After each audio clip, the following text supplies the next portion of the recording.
다 함께 사도신경으로 신앙 고백드립니다.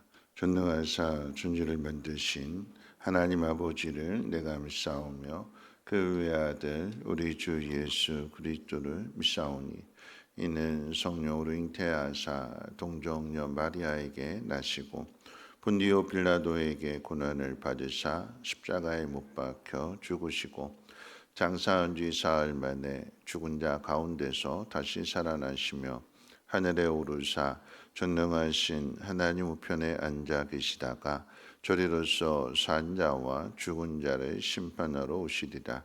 성령을 믿사오며 거룩한 공회와 성도가 서로 교통하는 곳과 죄를 사하여 주시는 곳과 몸이 다시 사는 곳과 영원히 사는 것을 믿사옵나이다. 아멘. 좋으신 하나님, 오늘 이 새벽에도 하나님 귀한 전으로 불러주시고 하나님의 은혜 가운데에서 하루를 시작할 수 있도록 하나님 인도해 주심을 감사합니다. 하나님, 이 사도신경의 신앙 고백 앞에 부끄럽지 않은 삶을 살아갈 수 있도록 하나님 도와주시고 오늘 이 새벽에도 말씀해 주시고 그 말씀대로 행할 수 있는 믿음의 은혜를 더하여 주시옵소서. 감사드리며 예수님의 이름으로 기도합니다. 아멘. 하나님 말씀 봅니다. 하나님 말씀 마가복음 11장 1절 말씀부터 11절까지 보시겠습니다. 마가복음 11장 1절로 11절까지 한 절씩 교독으로 읽겠습니다. 그들이 예루살렘에 가까이 와서 감람산 벳바게와 베다니에 이르렀을 때에 예수께서 제자 중 둘을 보내시며 이르시되 너희는 맞은편 마을로 가라. 그러면 곧 아직 아무도 타보지 않은 나귀 새끼가 매어 있는 것을 보리니 풀어 끌고 오라. 만일 누가 너에게 왜 이렇게 하느냐 묻거든 주가 쓰시겠다 하라. 그리하면 즉시 이리로 보내리라 하시니 제자들이 가서 본즉 나귀 새끼가 문 앞 거리에 매어 있는지라. 그것을 푸니 거기 서 있는 사람 중 어떤 이들이 이르되 나귀 새끼를 풀어 무엇 하려느냐 하매 제자들이 예수께서 이르신 대로 말한대 이에 허락하는지라.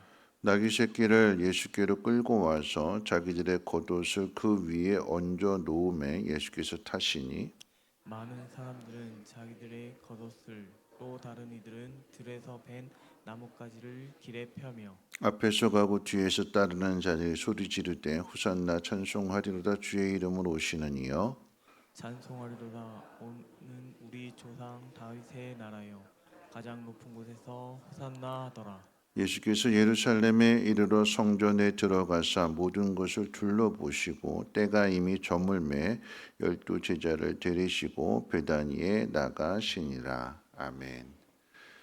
오늘 말씀은 지난 주일날 저녁에 누가복음 19장을 통해서 살펴본 말씀인데 오늘 이제 마가복음을 통해서 함께 생각해 봅니다. 예수님께서 예루살렘에 입성하시게 되는 이 예루살렘의 입성은 십자가의 죽음을 앞에 두시고 입성하신 그 입성입니다. 그런데 이 모든 것들이 그 발걸음 하나하나가 하나님의 주권과 계획 안에서 단 한 번도 비껴나간 적이 없습니다.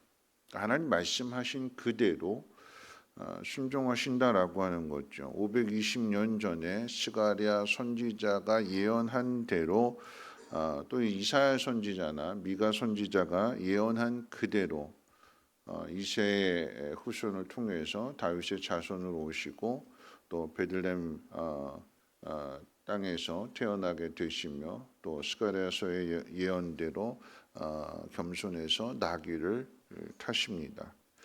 하나님의 말씀을 따라서 구원의 정점을 향해서 걸어가시는데 그런데 그 모습이 메시아로서 하나님의 아들로서는 말이 되지 않는 모습이고 한마디로 이야기하면 우스꽝스러운 모습이지요.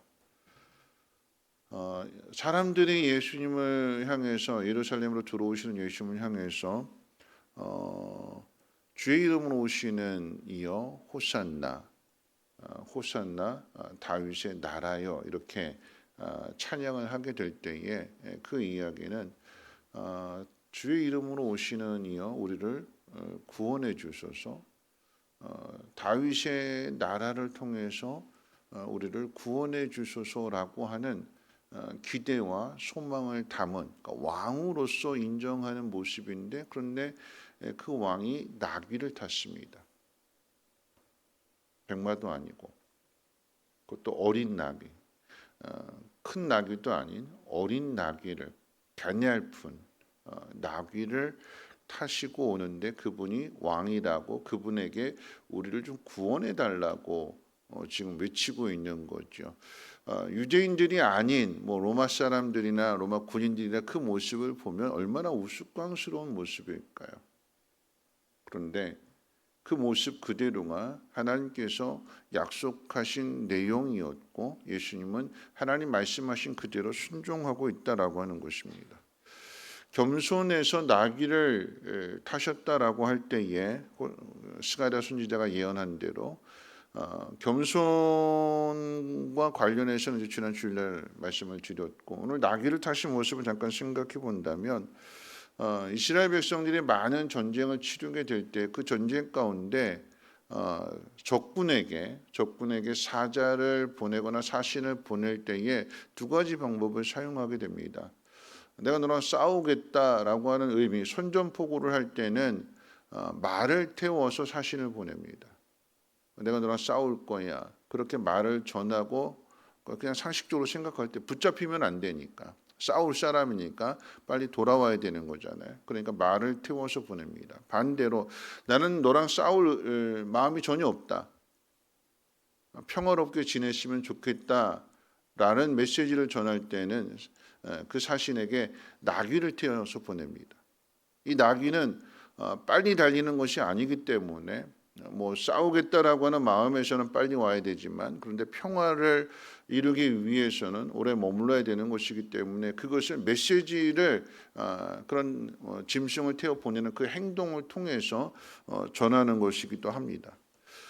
역사학자인 요세푸스에 의하면 이스라엘에서 이 나귀는 무엇을 상징하냐면 섬김과 봉사를 상징한다고 그랬습니다. 그래서 나귀는 인간이 져야 할 그 짐을 져 나르는 거잖아요. 무거운 짐들을 져 나르는 데 사용되어지는 것이 이 나귀라고 하는 짐승입니다.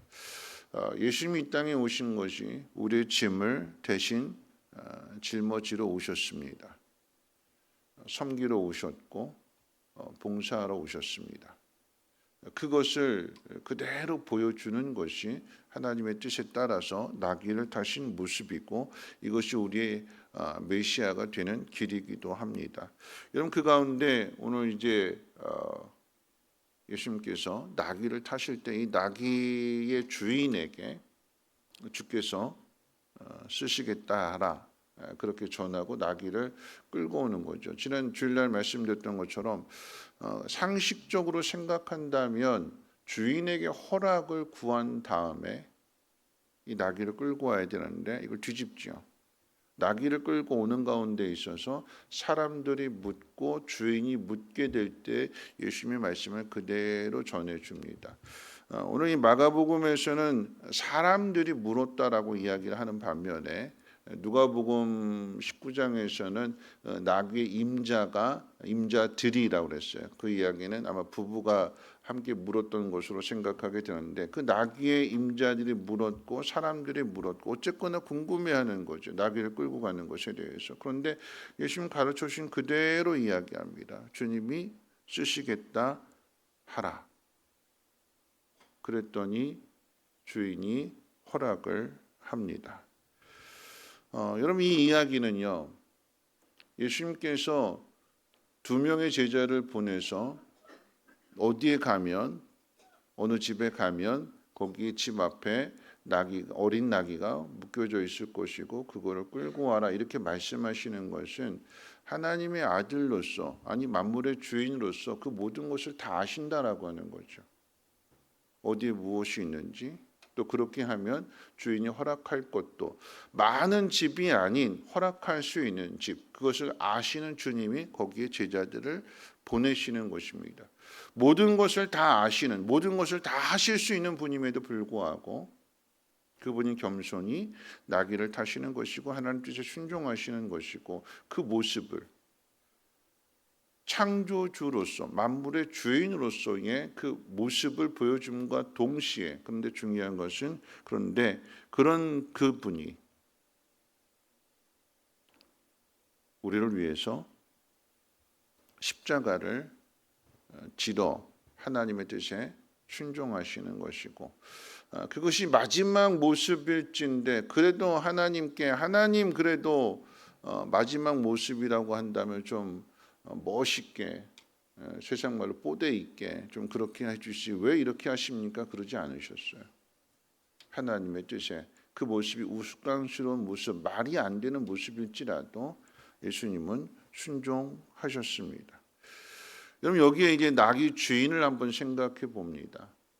하나님이 세우신 그 구원의 계획 가운데 있어서 하나님의 아들을 이 땅에 보내주셨고 예루살렘에 입성하시는 그 모습 속에서 이분이 메시아다라고 하는 것을 드러내는 그 일에 여기 나귀의 주인이 쓰임을 받고 있습니다. 내 소유고 내 것인데 그런데 예수님이 쓰시겠다고 했을 때에 아무 말 없이 내어줍니다.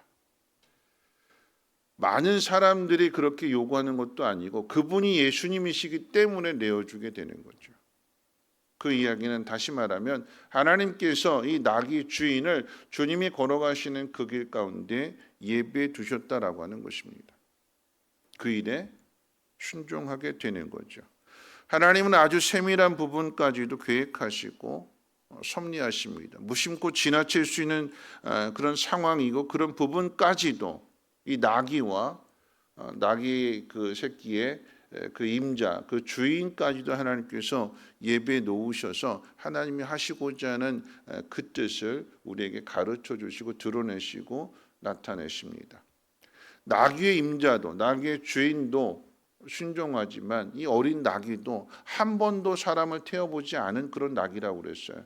그런데 한낱 이 미물인 말 못하는 짐승도 거기에 순종하는 모습을 통해서 우리의 죄를 대신할 그 예수님, 순종하시는 그 예수님과 함께 하나된 모습을 우리에게 가르쳐 주고 있는 것입니다. 우리가 걸어가는 이 믿음의 길, 신앙생활하는 그 길 가운데 하나님은 하나님의 사람들을 보내셔요. 그러면 하나님의 사람들 가운데 항상 거기에 보면 동역하는 사람들이 있어요. 혼자서 모든 일들을 이루어가는 것이 아니라 모든 것이 하나님의 뜻 가운데 함께 협력해서 이루어진다라고 하는 것을 온 우주 만물에 하나님이 주인 되신다는 사실을 보냄을 받은 사람만이 아니라 보냄을 받은 사람들 옆에서 함께 동역하는 사람들을 통해서도 하나님의 뜻이 이루어진다는 사실을 우리에게 가르쳐주고 나타내 줍니다. 말이 안 되는 상황일 수 있어요. 분명하게 상식적으로는 나귀 주인에게 허락을 구한 뒤에 주께서 쓰실 거니까 허락해라 이렇게 하면 아무런 문제가 없는데 다짜고짜 끌고 간 다음에 그때 물어볼 때에 주께서 쓰실 거다. 그러면 주일날 말씀드렸던 것처럼 기분이 상한 거 이거 내 건데 왜 마음대로 끌고 가면서 나중에 이것을 이야기하는가. 우린 거기에 이 절차, 순서 여기에 화를 내잖아요. 그런데 어떤 모양이 됐든지 간에 주님이 쓰시겠다라고 하면 허락을 구하든 허락을 구하지 않든 아니 어떤 의미에서 본다면 허락 구하지 않은 가운데 끌고 가시는 이 모습에 이게 예수님이니까 순종해야지. 진짜 순종이 거기서 나오게 되는 거죠. 기분이 나쁘고 내 생각과 기준에 맞지 않고 내 마음에 맞지 않고 그러니까 나는 못하겠어요가 아니라 하나님이 하시고자 하는 그 일들 가운데 그런 의미에서 본다면 여러분 엘리야가 하나님 앞에 부름을 받고 맡기신 사명을 감당하게 될 때 하나님 뭐라고 말씀하시는가 하면 그린 시냇가에 물이 말랐을 때 내가 너를 시돈 땅에 있는 한 과부에게로 보내서 그 과부를 통해서 너를 공개하게 하겠다. 부유한 사람도 아니고 과부잖아요. 가서 봤더니 상황은 더 기가 막힌 거잖아요. 왜요? 아들하고 그 밀가루 한 움큼 가지고 빵 하나 구워가지고 그거 마지막 먹고 아들 먹이고 자기는 그런 상황인데 하나님이 이 선지자에게는 하나님이 그 과부를 통해서 책임진다고 했으니까 이 엘리야도 하나님 말씀을 기억하고 그 말씀 그대로 요청하는 거잖아요. 그거 그 아들 줄 거 나부터 다오. 그럼 상식적으로는 맞지 않는 이야기죠. 하나님도 참 너무하시다라고 할 수 있어요. 그런데 어떻게 해요? 사르밧 과부는 순종하잖아요. 이스라엘에 많은 과부가 있지만 왜 하나님께서 엘리야를 이방 여인에게, 시돈 땅에 있는 그 여인에게 보냈느냐? 하나님의 뜻에 순종할 여인이기 때문에 그 이야기는 하나님이 준비하셨다라고 하는 것이고, 그 준비된 일에 이 사르밧 과부가 쓰임 받는 것이고 순종하는 것입니다. 오늘 나귀의 주인도 마찬가지잖아요. 주께서 쓰시겠다 하라. 예수님이 걸어가시는 그 십자가의 길에 제자들이 그 십자가를 져야 되는데, 예수님이 쓰러지시면, 넘어지시면 3년 동안이나 함께했던 제자들이 그 예수님의 십자가를 대신 져야 되는데 아무도 없으니까 거기에 구레네 시몬이 억지로라도 십자가를 지었더니 그 구레네 시몬의 가정이 복을 받게 되는, 여러분 그 이야기는 하나님이 모든 일들 가운데 다 준비하시고 예비해 놓으시는 거예요. 거기 실수가 없습니다. 실패가 없고요. 세상적인 눈으로 본다면 초라한 모습이고 말이 안 되는 모습이지만 하나님 약속하신 그대로 이루어짐으로써 우리의 구원이 이루어지게 되었고 오늘 우리가 이 자리에 있습니다. 쓰임 받아야 되는 거예요. 주님이 쓰시겠다라고 할 때에, 주님이 하신다라고 할 때에, 그럼 거기에 이거는 이래서 안 되고 저건 저래서 안 되고 그러면 안 되고, 주님이 쓰시겠다라고 하면 쓰십시오 하고 내어드릴 수 있는, 오늘 이 나귀 주인에게, 나귀 임자에게 있어서는 말이 안 되는 상황이고 화가 나는 상황이고 그런 상황임에도 불구하고 예수님이 쓰신다라고 하는 이 말씀 한마디에 순종합니다. 그게 순종인 거죠. 여러분 요즘 신방하면서, 어제도 신방한 가정 권사님한테 그 얘기했어요. 권사님, 하나님 앞에 갈 때에 망가져서 가지 말고, 몸 고장 나서 가지 말고 그 몸 다 쓰고 가시라고 그랬어요.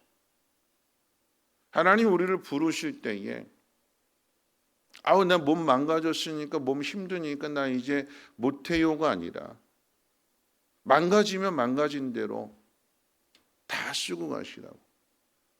여러분 아시는 대로 김순정 권사님 가정에 가서도 신방할 때 그 얘기했어요. 권사님 소원이 뭐예요? 전에는 청소하시는 게, 청소하다 하나님 부름 받는 게 소원이라고 그러셨어요.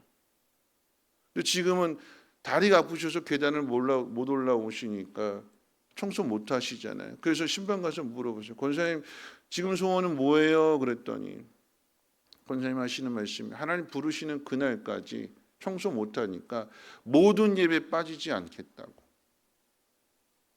예배만이라도, 그래서 계단 올라오시는데 내려가시는 거 힘드시니까 뒤로 내려가시죠. 뒤로. 다 쓰고 가는 거죠. 누구를 위해서요? 하나님을 위해서요. 교회를 위해서요. 그게 젊은 우리 권사님들에게, 신앙인들에게 본이 되는 거잖아요.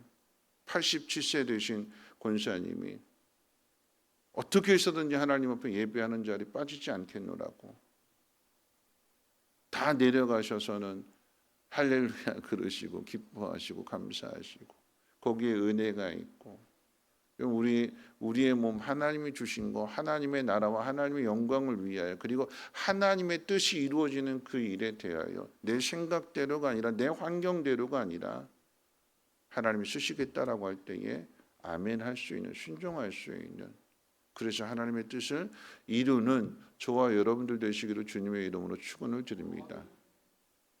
나귀의 주인은 훗날 주님이 쓰시겠다라고 했을 때에 그렇게 내어드렸던 그 나귀가, 그리고 그 일이 하나님의 아들의 십자가의 죽음과 그 부활을 위한 그 준비였다라고 하는 것을 알게 될 때 그게 얼마나 영광스러운 일이고, 하나님 앞에 갔을 때, 그곳에서 주님 만나게 되었을 때 얼마나 그게 감사한 일이고 기쁜 일일까요? 내가 내어드린 것 같지만, 내가 순종한 것 같지만 그 일이 누구를 위한 것이냐? 내가 손해본 일이 아니라 그 영광스러운 일에 주님이 나를 예비해 놓으셨군요. 주님이 나를 불러주신 거군요. 주님이 나를 쓰신 거군요. 생각이 바뀌어야 되는 거죠. 내가 이렇게 쓰임받았습니다가 아니라 주님이 이 놀라운 일들을 위해서 주님이 나를 택하신 거군요. 나에게 이 은혜를 주신 거군요. 주님 나라에 가면 그러지 않을까요? 자랑할 것이 아니라 그때 나를 택해 주셔서 감사합니다. 그때 나를 사용해 주셔서 감사합니다. 지극히 작은 것밖에 내드린 것이 없는데 그 영광스러운 그 일에 나를 택해 주셔서 감사합니다.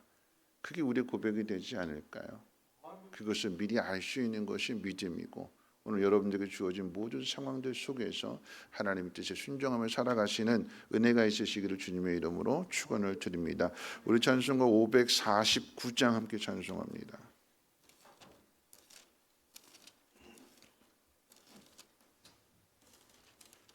찬송가 549장입니다. 통일 찬송가는 431장입니다.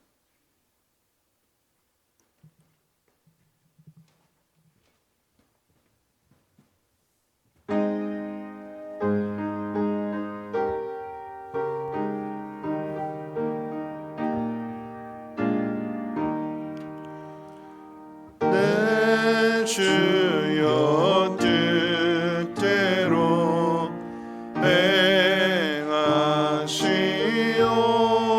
행하시옵소서. 몸과 영혼을 다 주께 드리니 이 세상 고락한 주인 도와시오. 날 주관하셔서 뜻대로 하소서. 내 주여 뜻대로 행하시옵소서.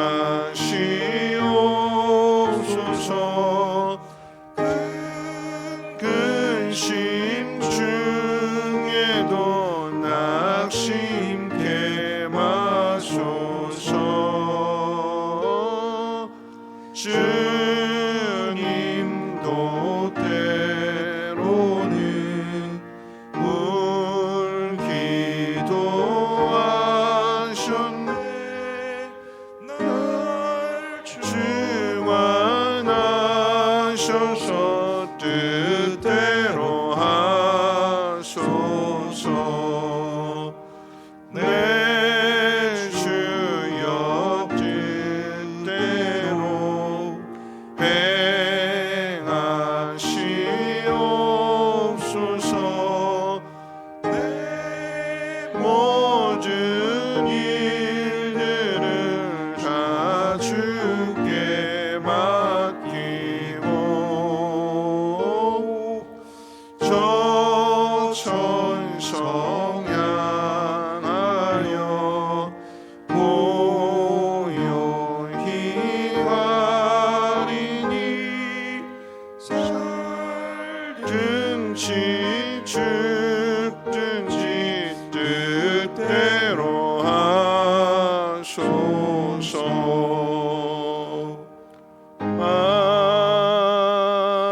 아멘. 오늘 말씀 생각하면서 함께 기도하실 텐데요. 여러분, 순종이라고 하는 것은 하나님의 뜻에 따르는 것이 순종입니다. 근데 그 상황이 예수님으로 친다면 그 상황이 우스꽝스러운 상황이잖아요. 사람들은 입술로